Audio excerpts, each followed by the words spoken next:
Mesdames et messieurs, la nouvelle stratégie nationale de lutte contre le cancer est toujours un moment important pour notre nation, moment au cours duquel chercheurs, soignants, responsables associatifs, décideurs publics, malades et anciens malades se rassemblent comme un symbole de notre mobilisation pour faire reculer cette maladie.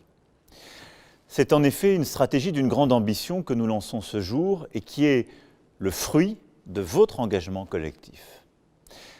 Cette stratégie est ambitieuse. Ambitieuse d'abord par sa durée. Pour la première fois, c'est un projet non pas à 5 ans, mais à 10 ans, qui a été élaboré par l'Institut national du cancer, dont je salue le président Norbert Iffra. 10 ans, cela change tout. C'est de la visibilité pour tous les acteurs, des paris que l'on se permet, et donc la promesse de davantage d'innovation, de rupture, de plus de transformation en profondeur. Ambitieuse, cette stratégie l'est aussi par son financement. 1,7 milliard d'euros mobilisés sur les 5 ans à venir. C'est 20% de plus qu'entre 2016 et 2021. Ambitieuse, cette stratégie l'est encore par les objectifs poursuivis.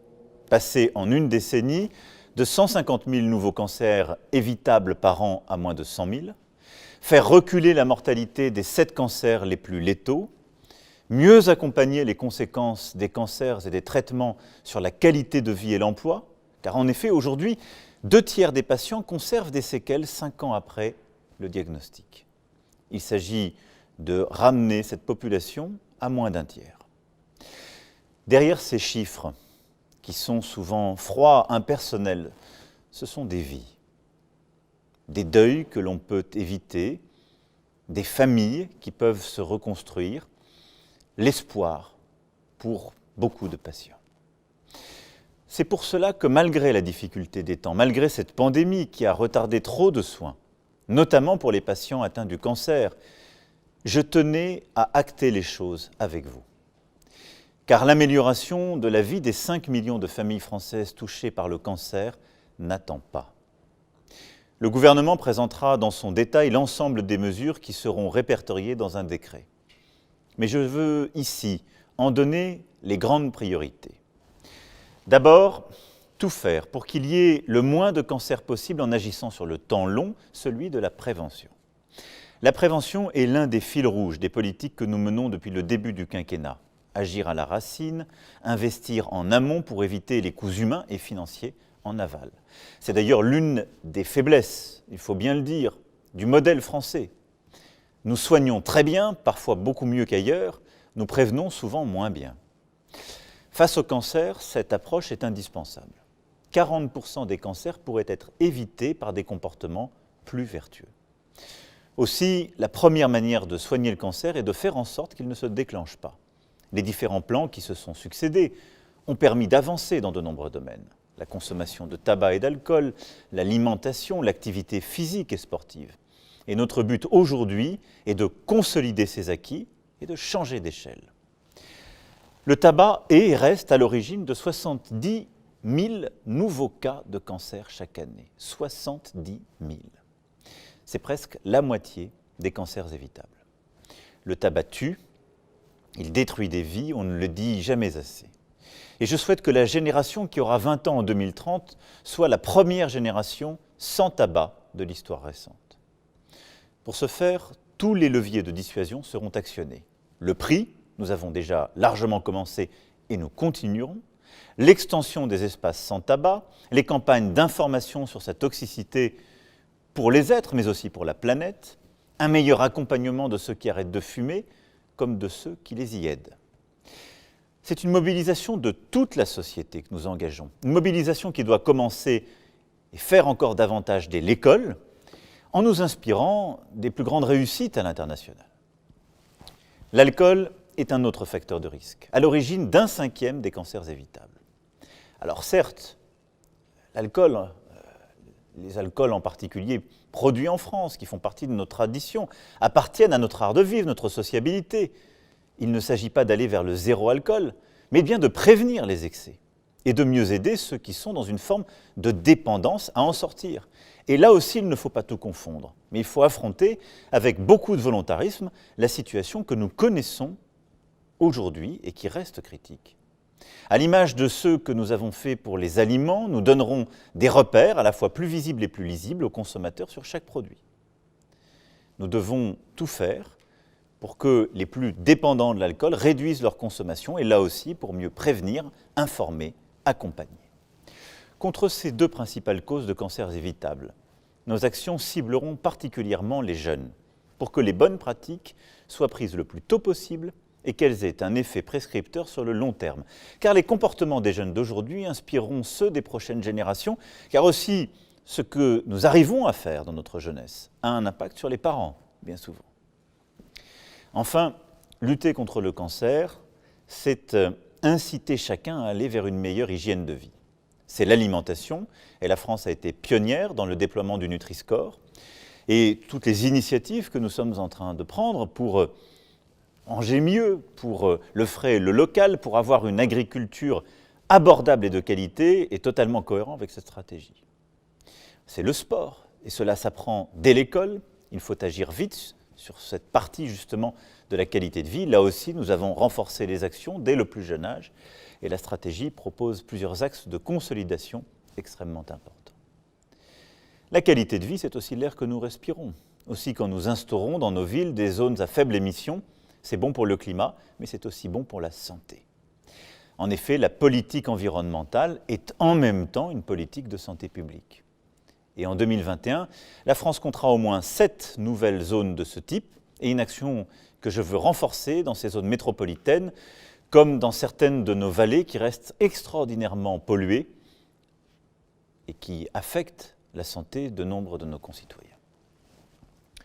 Le second axe de notre stratégie est de temps quant à lui plus court.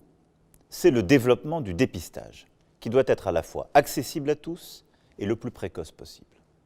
Car plus les cancers sont détectés tôt, plus les chances de guérison sont grandes et le risque de séquelles faible. L'action menée depuis 20 ans a permis de grandes avancées. En France, 9 millions de personnes se font dépister chaque année. Mais le compte n'y est pas encore. Par exemple, 7 personnes sur 10 ne se sont pas fait dépister pour le cancer colorectal. Or, 90% de ces cancers peuvent être guéris s'ils sont détectés à un stade précoce. Il faut donc redoubler d'efforts, à la fois pour sensibiliser, lever les réticences, mobiliser les soignants comme les associations, simplifier aussi l'accès aux tests. Je veux que, dans les années à venir, nous atteignions au moins 1 million de dépistages supplémentaires par an.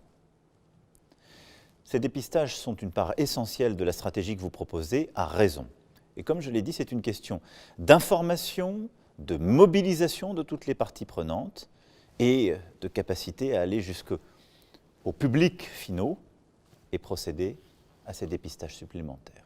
Il nous faut aussi voir loin, inventer les dépistages de demain, en mobilisant tous les apports de la recherche et les innovations technologiques, comme l'intelligence artificielle et les big data. Plusieurs innovations sont en cours qui permettent de mieux cibler, là aussi de mieux prévenir, grâce à ces technologies, d'éviter parfois des actes inutiles suite au premier constat, et donc de nous améliorer dans le dépistage.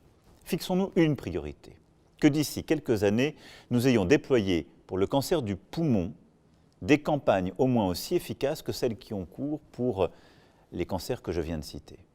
Alors nous aurons défriché une nouvelle frontière. Troisième axe de notre stratégie, enfin, mieux accompagner les patients, pendant la maladie et après. Les traitements ont déjà beaucoup progressé, mais les vraies révolutions sont devant nous. Elles se nomment biothérapie, immunothérapie, des domaines dans lesquels la France est en pointe, des domaines aussi où nous pouvons continuer de nous améliorer, renforcer nos innovations, nos financements, simplifier nos procédures en les accélérant. Elles se nomment aussi génomique moléculaire, et là aussi nous sommes pionniers. Tout cela fait vivre l'espoir de traitements plus personnalisés, moins lourds en séquelles, plus humains. C'est pourquoi nous investirons massivement dans ces domaines pour garder un temps d'avance, pour aussi essayer parfois de reconquérir les petits retards que nous avons pu prendre. Je suis lucide sur notre situation. 50% du budget global de la stratégie décennale est ainsi consacré au volet recherche fondamentale comme clinique. Ce sont des investissements, des équipes à encourager et consolider, la capacité à former les meilleurs talents et à les garder, la capacité à développer des stratégies nationales sur chacun des axes que je viens d'évoquer, et j'aurai l'occasion de le faire dans les semaines qui viennent en complément de cette stratégie et de ce plan décennal.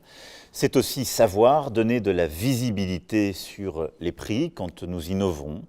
Et la France, il faut bien le dire, n'a pas toujours été bonne sur ce sujet, et c'est simplifier et accélérer toutes nos procédures. Nous sommes encore trop longs, trop lents, et je dois le dire que ces lenteurs, pas toujours justifiées, sont des freins à l'innovation. Pour les cancers les plus graves, le risque le plus grand est au fond de ne pas en prendre.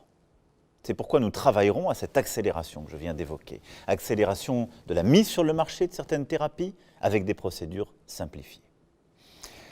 Le sujet des séquelles du cancer a longtemps été un angle mort et constitue un axe important de cette stratégie. On voulait légitimement, jusqu'à récemment, guérir coûte que coûte, sans toujours se préoccuper de l'après. Et je dois dire qu'en vous écoutant, en vous lisant, en voyant la mobilisation de tous les professionnels, j'étais impressionné par l'enrichissement de la réflexion. Et au fond, qu'il s'agisse en effet de l'oncologie pédiatrique comme de toutes les spécialités qui y sont liées, qu'il s'agisse aussi des formes de cancer que maintenant on traite de mieux en mieux et qui donnent des patients en rémission puis guéris pendant des années, la question de vivre longtemps avec les conséquences, les séquelles du cancer, est une question que vous avez décidé de prendre en compte. Et j'y adhère pleinement. Nous devons en effet mieux prendre en compte cette dimension, et cela dès l'élaboration des thérapies. Les séquelles, c'est aussi ce qu'on vit quand le cancer nous a contraints à quitter des études, un emploi, des portes qui se ferment. Alors à ce titre, la France a parfois été première, avec par exemple le droit à l'oubli. Et c'est une question que beaucoup d'entre vous ont déjà défriché, sur lesquelles, grâce à vous, nous avons pu avancer et inspirer d'autres pays. Il faut aujourd'hui aller plus loin. 20% des personnes ayant quitté leur emploi du fait de leur cancer ne l'ont pas retrouvé 5 ans après le diagnostic. Avec le secteur privé, nous changerons cela, pour ne pas laisser s'ajouter de l'injustice à l'injustice. Tous ces objectifs, évidemment, placent la barre haut, mais nous pouvons les atteindre, car nous ne sommes pas seuls. Si elle est une ambition nationale, la lutte contre le cancer est aussi un combat européen, affirmé hier avec force à travers les annonces du plan de l'Union. La création d'un centre européen de connaissances sur le cancer et d'un réseau des centres de prise en charge, le lancement d'une initiative sur l'imagerie médicale de dépistage et de diagnostic, le soutien aux États pour la vaccination contre les cancers du col de l'utérus et du papillomavirus, mais aussi pour le développement des thérapies géniques. Au fond, un mot d'ordre a été donné. Unir nos forces pour progresser. À 27, on peut faire mieux, plus vite. Nous sommes en train de le vivre et de le démontrer dans la lutte contre l'épidémie. C'est ce que nous devons faire dans cette lutte contre les cancers. Voilà, mesdames et messieurs, malgré la pandémie, la France, main dans la main avec l'Europe, ne cède rien de son ambition pour faire reculer le cancer. Elle ne cédera rien, en particulier, de son action pour faire reculer le cancer des enfants. 1700 nouveaux cas sont déclarés chaque année. 1700. Alors certes, 80% guérissent, mais c'est toujours trop peu. Surtout, nous devons mieux accompagner les patients pour leur permettre de suivre leurs études, de pratiquer des activités, de garder cette part aussi d'insouciance qui appartient à leur âge et qui doit être préservée même lorsque la fatalité frappe, accompagner leur famille aussi. Sur chacun de ces combats qui font votre quotidien et qui touchent tant de vies, vous m'aurez toujours à vos côtés. Mesdames et messieurs, soyons fiers d'être un pays où être soigné de ce terrible mal est gratuit, même quand les traitements sont coûteux. Fiers d'être un pays qui investit dans la recherche, qui assume cet humanisme qui a forgé notre histoire et qui nous tient ensemble, quel que soit le tragique des temps. Alors je veux vous remercier. Vous remercier toutes et tous, parce qu'avec vous, je crois en la science, je crois au progrès, je crois aussi dans les formidables résultats qu'une mobilisation collective permet d'atteindre lorsqu'on mobilise ses valeurs et ses connaissances. Nous pouvons ensemble remporter ce combat. Tant a été fait durant les dernières années. Nous pouvons faire beaucoup plus avec ce plan décennal encore. C'est bien ce que je compte faire avec vous, grâce à vous. Merci beaucoup.